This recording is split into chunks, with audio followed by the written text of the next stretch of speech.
تو میں یہ عرض کر رہا تھا کہ آپ نے گھر بنا لیا, آپ کا گھر ترقی کر گیا, بہت کچھ ہوا, آپ نے کپڑے اچھے بنا لیے, ویسٹ کوٹ اچھی پہن لی آپ نے, اور سوٹ ٹائی بنوا لیا آپ نے, شوز بھی اچھے خرید لیے, تو یہ کمپنیاں ترقی کر رہی ہیں. ویسٹ کوٹ کی کمپنی نے بھی ترقی کر لی ہوگی, جوتوں کی کمپنی نے بھی ترقی کر لی ہوگی. آپ تو میرے بھائی ترقی جب ہوگی جب آپ موت کو دھکیل دو. آپ تو روز بروز پھانسی کے پھندے کے قریب جا رہے ہو. جب میں یہ مثال دیتا ہوں نا پھانسی کے پھندا, تو لوگ ڈر جاتے ہیں, ابے پھانسی, ہمیں تھوڑی پھانسی ہونے والی ہے. تو بھائی جس کو پھانسی ہونے والی ہوتی ہے تو پھانسی کے بعد اس کو کیا ہوتا ہے؟ وہی ہوتا ہے جس کو نہیں ہونے والی ہوتی. کیا خیال ہے؟ ابے بھائی جس کو پھانسی سنا دی گئی ہو, 10 سال قید با مشقت یا 10 سال قید بلا مشقت اور کے بعد پھانسی, تو اس پھانسی والے کو پھندے میں لٹکا کے مار دیا جاتا ہے نا, تو مجھے اور آپ کو پھندے میں لٹکائے بغیر مار دیا جائے گا. فرق یہ ہے کہ جو موت کا جو طریقہ ہوگا وہ کیا اختیار کیا جائے گا. کسی کو ٹرک کے نیچے لا کے مارا جائے گا, ڈمپر کے نیچے کچھ اسٹیکر بنایا جائے گا اس کا, کسی کو جو ہے کینسر سے مارا جائے گا, کسی کو شوگر سے مارا جائے گا, کسی کو گردوں خراب کر کے مارا جائے گا, کوئی سسرال کے ہاتھوں پٹے گا, کوئی دوسری کرے گا, اور ڈپریشن سے مارا جائے گا, صرف ڈپریشن سے تو مرے گا بھائی. نہیں یقین آتا آپ ہمارے یہاں کے جنازے دیکھ لیا کرو, ہر ہفتے کوئی ایک آدھ تو آیا ہوا ہوتا ہے. ہمارے تو قریب قریب مسجدیں, جنازے بھی ڈیوائڈ ہوئے ہوئے ہوتے ہیں.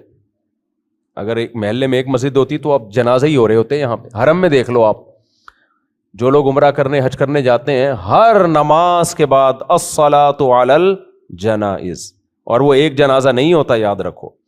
حرم میں جو جنازہ ہو رہا ہوتا ہے, امام حرم مسجد نبوی میں یا مسجد حرام میں جب جنازے کی نماز پڑھاتے ہیں تو وہ ایک نہیں رکھا ہوا ہوتا, کئی جنازے ایک نماز میں ہوتے ہیں.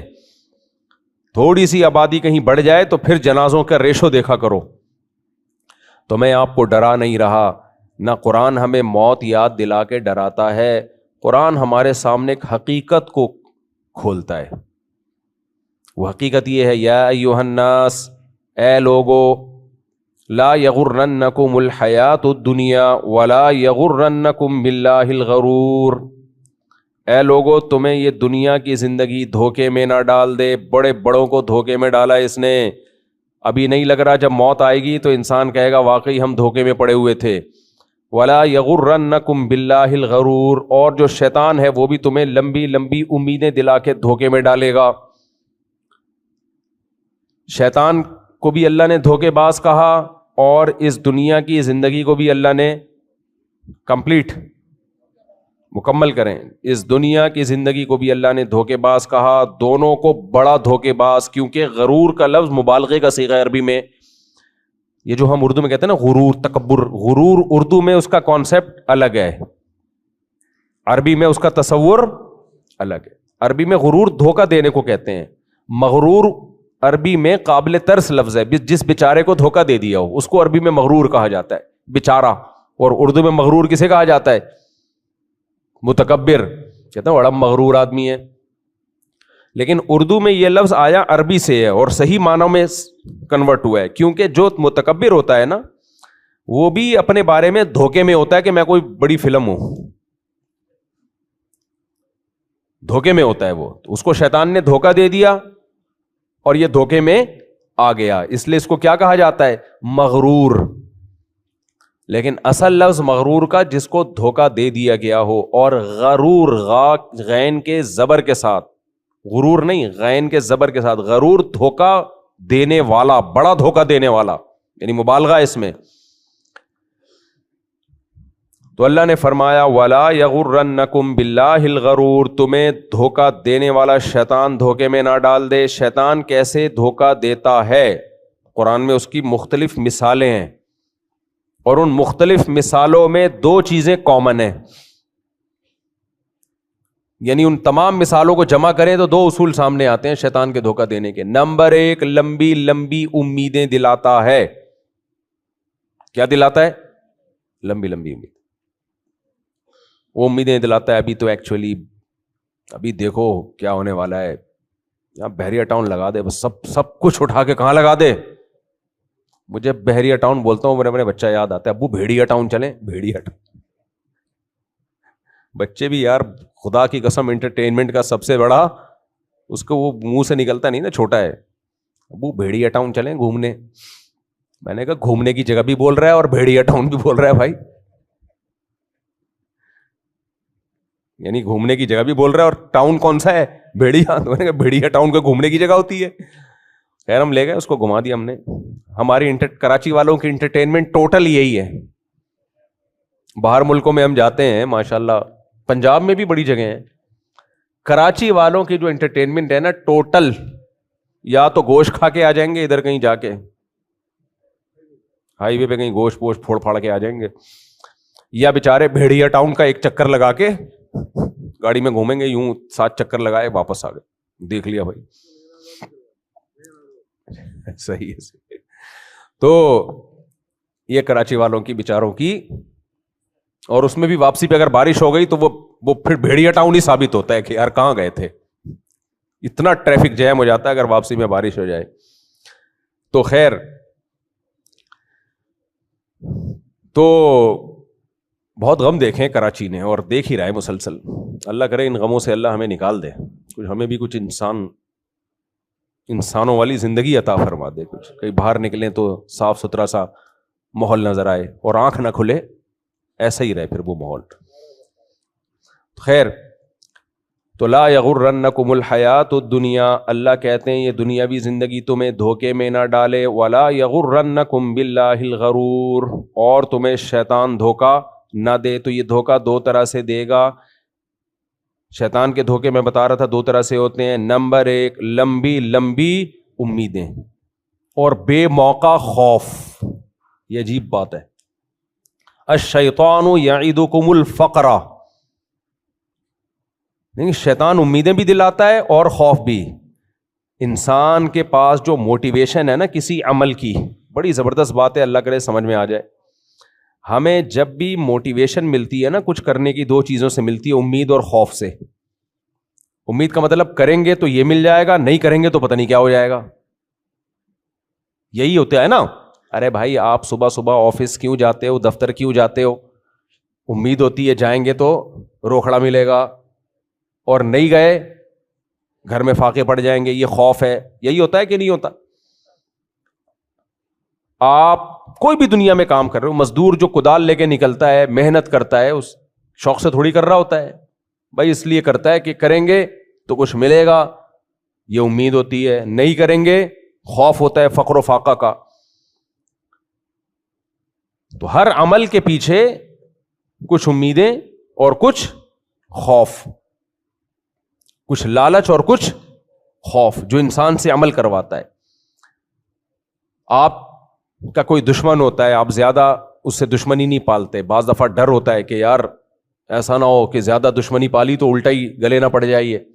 یہ خوف آپ کو روکتا ہے, حالانکہ دل چاہ رہا ہوتا ہے اس کو نقصان پہنچانے کا. تو اسی وجہ سے قرآن نے بھی جنت کی امیدیں دلائیں اور جہنم کا خوف, کہ بھائی کر لو تو جنت میں چلے جاؤ گے, نہیں کرو گے تو کہاں جاؤ گے. الایمان بین الخوف والرجاء, ایمان امید اور خوف کے بیچ میں. شیطان بھی یہی گیم کھیلتا ہے بالکل. لیکن شیطان کیا کرتا ہے, جس چیز کی امید دلانی چاہیے اس کی دلاتا نہیں ہے, جس چیز کا خوف نہیں دلانا چاہیے اس کا خوف دلاتا ہے. وہ بالکل الٹ چلتا ہے. جس کا خوف نہیں ہونا چاہیے, بے موقع خوف, بے موقع خوف. آپ کروڑوں روپے کماتے ہو, آپ کو آپ کی بیگم بولتی ہے بھائی گھر میں کچھ راشن واشن لے کر آؤ. آپ کو خوف کہ اگر میں نے گھر میں راشن ڈلوا دیا تو یہ میرے 1,00,000 روپے کم ہو جائیں گے. بچے کو میں نے اسکول میں اچھے پڑھا دیا تو میرے پیسے کم ہو جائیں گے. یہ بے موقع خوف ہے یا نہیں ہے؟ لوگ بولیں گے کم بخت, تو نہیں کھلا رہا تو یہ تو بیگم بھی تیری بھاگے گی, بچے بھی باغی ہو جائیں گے, کرے گا کیا تو ان پیسوں کا. پھر آپ ایک دم جوش میں آئے, نہیں نہیں یار مجھے تو خرچ کرنا چاہیے, گھر بھی اچھا بنانا چاہیے, نہیں نہیں نہیں. پھر بے موقع خوف. کنجوس آدمی کو اسی طرح کے خوف آتے ہیں نا. یہ خوف اس کا بیڑا غرق کر دے گا, یہ بیڑا غرق کر دے گا. یہ غلط چیز, غلط خوف ہے. اور آسان مثال, آپ کی جاب لگ گئی, آپ کو یہاں سے فلائی کر کے جانا ہے, سمجھ لو امریکہ جانا ہے یا جاپان جانا ہے, بڑے اچھے بڑے عرصے کے بعد آپ کی جاب لگی, فاقے چل رہے تھے. اب کسی نے آپ کے کان میں آ کے کہہ دیا بھائی جہازوں کے کریش ہونے کی ویڈیوز دکھا دی آپ کو, دیکھ فلاں موقع پہ یہ جہاز کریش ہوا تھا, یہ دیکھ کیسے ہل رہا ہے, پائلٹ کی حالت دیکھ. آپ کہو گے بھائی 100 میں یا لاکھوں میں کوئی ایک کریش ہوتا ہے, ضروری تھوڑی یہ بھی کریش ہو جائے. کہ بھائی ضروری تو نہیں ہے لیکن ممکن تو ہے نا. جو پہلے جہاز میں بیٹھے ہوئے تھے کیا ان کو پتا تھا کہ یہ کریش ہوگا؟ نہیں پتا تھا نا, بس تجھے بھی نہیں پتا. سیم سچویشن ہے. سچویشن کیا ہے؟ سیم سچویشن ہے. ورلڈ ٹریڈ سینٹر سے جو جہاز جا کے ٹکرایا, ان کے پائلٹوں کو اور ان کے جو پیسنجر تھے ان کو پتا تھا یہ ٹکرائے گا؟ آپ سے پوچھ رہا ہوں, نہیں پتا تھا. تو اب وہ اس کو ڈرا رہا ہے, جو جاپان جا رہا ہے ملازمت کے لیے, اچھی تنخواہ مل رہی ہے اس کو ڈرا رہا ہے کہ جیسے ان کو نہیں پتا تھا تجھے بھی نہیں پتا ہے, تو تیرا جہاز بھی کیا ہوگا, کہیں جا کے چنگ چونگ شنگ پونگ سے جا کے ٹکرائے گا تیرا جہاز, شنگ شانگ سے جا کے. اب آپ گھبرا رہے ہو. تو یہ خوف موقع کا خوف ہے, یہ بے موقع خوف ہے. شادی کی مثال دیں گے تو سمجھ میں آئے گی انشاءاللہ. آپ بالغ ہو گئے, عاقل ہو گئے, دماغ سیٹ ہے آپ کا, فٹ فاٹ ہو آپ, اور آپ کو اللہ نے اتنا دیا ہے کہ صبح 2 پراٹھے کھا سکتے ہو اور ایک بیگم کو بھی 2 پراٹھے کھلا سکتے ہو. یہی ہوتا ہے خرچہ, اور کیا ہے. باقی جب بچہ پیدا ہوتا ہے وہ تو پھر تو ایسے فیوچر کو دیکھو گے پھر تو پاگل ہو جاؤ گے بھائی. لوگ پتہ ہے کیا دیکھ رہے ہوتے ہیں شادی میں, ابھی شادی ہوگی اس کا خرچہ, پھر بچہ پیدا ہوگا اس کا خرچہ, پھر بچہ تھوڑا سا بڑا ہوگا اس کی خوراک چینج ہوگی اس کا خرچہ, پھر بچہ اسکول میں جائے گا پھر اس کا خرچہ, پھر اس کو ساری زندگی پڑھانا ہے پھر اس کا خرچہ, پھر اس کو ڈاکٹر بنانا ہے 4 سال. تو آج کل فیس اتنی چل رہی ہے میڈیکل کالجز کی, تو اس وقت کیا فیس ہوگی, سونے کا ریٹ ویٹ ایک اندازہ لگا کے اتنا خرچہ, پھر وہ کمبخت انسان کا بچہ نکلا یا نہیں نکلا اس کا خرچہ. یہ بھی تو ہوتا ہے, ساری انویسٹمنٹ کر دی پھر بھی ایک ہی ہوتا ہے نا. آج کل تو ایک آدھ سے زیادہ ہو نہیں رہے بھائی, تو اس لیے ان کو بڑا فوکس ہوتا ہے کہ یار یہی ہو. زیادہ ہوں گے تو چلو یار 2-4 اسپیئر میں بگڑنے کے لیے کیا ہو گیا, 2-4 بگڑ بھی گئے تو ہر گھر میں ایک آدھ پہلے بگڑا ہوا ہی پیدا ہوتا تھا, تو ایک آدھ ہوتا تھا, اب تو ایک ہی ہے, اس پہ ساری انٹینشن جو ہے, ساری توجہ اس کے اوپر. اب یہ کیلکولیشن, میرے جو دوست میرے ساتھ بالغ ہوئے تھے نا وہ اب تک وہ کیلکولیشن میں لگے ہوئے ہیں. سمجھ میں آ رہی ہے بات؟ کیلکولیٹر لے کے بیٹھے ہوئے کما رہے اسی طرح کی. میں کہتا ہوں تکلف کی ضرورت نہیں ہے, چھوڑ دو, کیلکولیشن کرتے رہو. سونا جب نیچے جائے گا تو کر لینا. خیر, اور سونا نیچے جانے سے بالکل بھی خوش نہ ہوا کرو. میں نے آپ کو پہلے بتا دیا ہے کہ یہ نیچے اس لیے جاتا ہے تاکہ ڈبل اوپر جائے. پیٹرول نیچے جانے سے بالکل بھی خوش بولو نہ ہوا کرو. ڈیزل جو نیچے جاتا ہے اس لیے جاتا ہے تاکہ ڈبل اوپر جائے. تو پھر سوال پیدا ہوتا ہے خوش کس چیز سے ہوں؟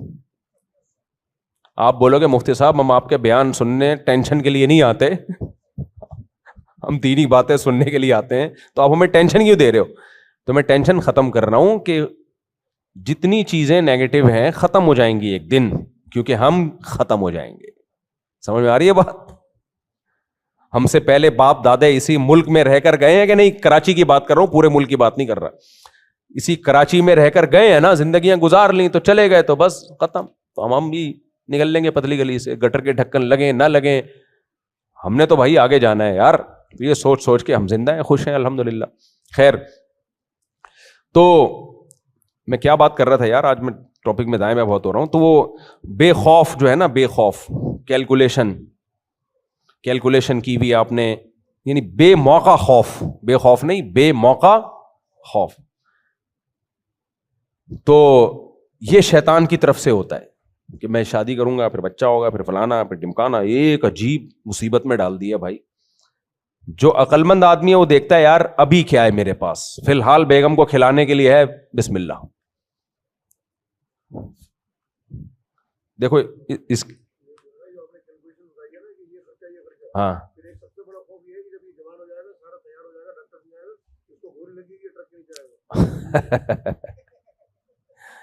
کہہ رہے ہیں کراچی میں ایک خوف یہ بھی ہے کہ یہ جوان ہو جائے گا تو پھر کوئی ڈاکو نہ مار کے چلا جائے. تو خوف ہی خوف. تو یہ بے موقع خوف ہے, بے موقع خوف. بھائی دیکھو, ہمیں بھوک لگتی ہے اور جیب میں روٹی کے پیسے ہوں تو ہم کیا کرتے ہیں, کھا لیتے ہیں. حالانکہ ممکن ہے قبض ہو جائے, اٹک جائے. تو آپ نے لکھا کہ اگر میں نے یہ روٹی کھائی تو اس بات کا بھی امکان ہے کہ قبض ہو جائے, اور اس بات کا بھی امکان ہے کہ موشن لگ جائیں. تو پہلے میرے پاس موشن کے علاج کا خرچہ یا قبض کا خرچہ ہے یا نہیں ہے؟ ابے پاگل کے بچے, کھا لے یار تو آرام سے بیٹھ کے. جو بنیادی ضرورتیں ہوتی ہیں فوراً پوری کی جاتی ہیں, اس کے بعد دیکھا جاتا ہے اس کو مینج کیسے کرنا ہے. میں مثال یہ میں نے شروع کی تھی کہ انسان جتنی بھی ترقی کر لے میرے بھائی, یہ ترقی انسانوں کی نہیں ہوتی, یہ ترقی اس دنیا کی ہوتی ہے. سمجھتے ہو؟ میری اور آپ کی حقیقت میں ترقی اس وقت ہوگی جب ہم اپنی عمر کو بڑھا لیں. ایسی میڈیسن آ جائیں کہ انسان اب 2000 سال زندہ رہے گا. زندگی تو وہی ہے جہاں کے کھڑے ہوئے تھے ہم, بہت زیادہ 80 سال 90 سال. جاپان میں تو شروع سے ہی صدیوں سے لوگ لمبی زندگی جیتے ہیں, اور کچھ ممالک ایسے ہیں تو 100 سال نکال لیتے ہیں. گلگت بلتستان میں پہاڑی علاقوں میں 100 سال کے لوگ ہوتے ہیں, لیکن وہ بھی بالآخر کیا ہو جاتے ہیں, بوڑھے. تابعین میں ہمیں 120 سال تک کے لوگ بھی ملتے ہیں. تو اس زمانے میں تو ممکن نہیں ہے, لیکن 120 بھی کیا ہے, 60 کو 2 دفعہ, کیا خیال ہے؟ 60 سال جو ریٹائرمنٹ کی عمر ہے, گویا کہ ایک زندگی اور مل گئی, بس ختم. تو اس لیے اللہ تعالیٰ نے جو قرآن میں فرمایا من یرتد منکم عن دینہ, دین سے جو پیچھے ہٹے گا نا, تو میں اس کی مثال دے رہا تھا کہ منزل ہماری آخرت ہے.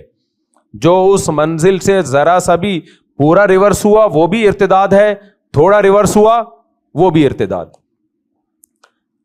حقیقی معنوں میں ارتداد اس میں نہیں ہے جو اپنی منزل کو فوکس کر کے آگے بڑھتا چلا جا رہا ہے.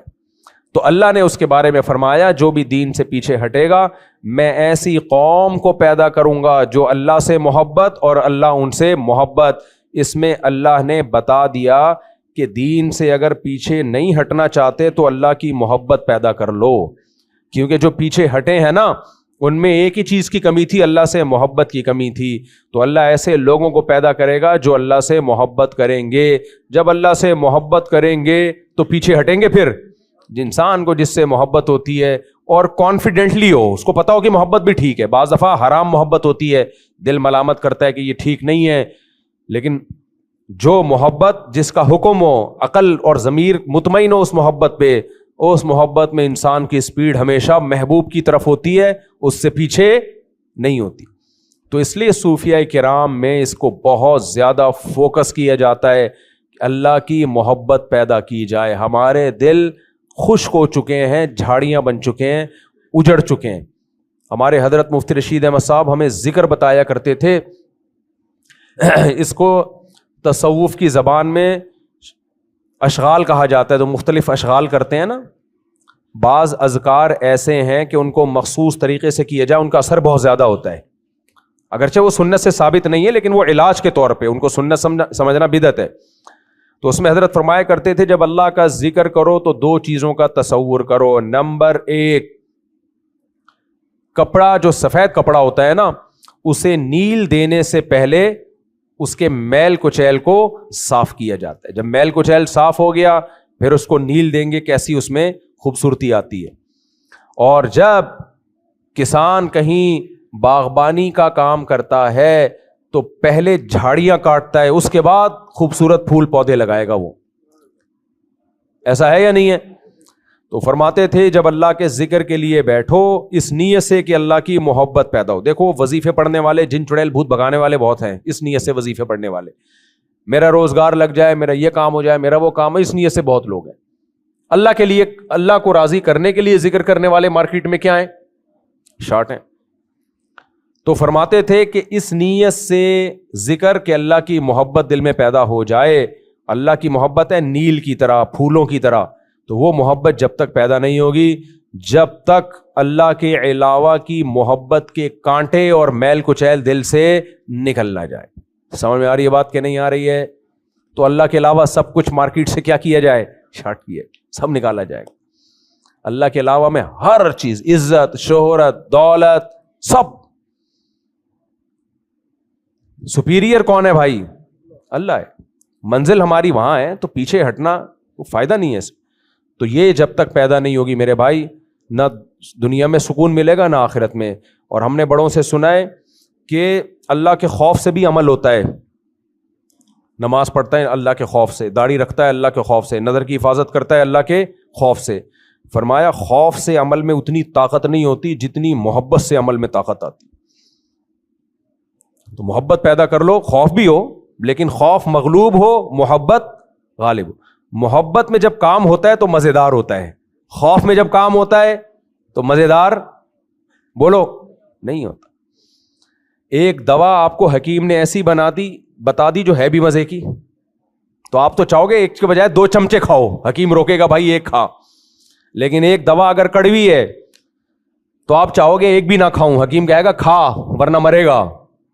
تو خوف سے جو کام ہوتا ہے اس میں لذت نہیں ہوتی، پائیداری نہیں ہوتی.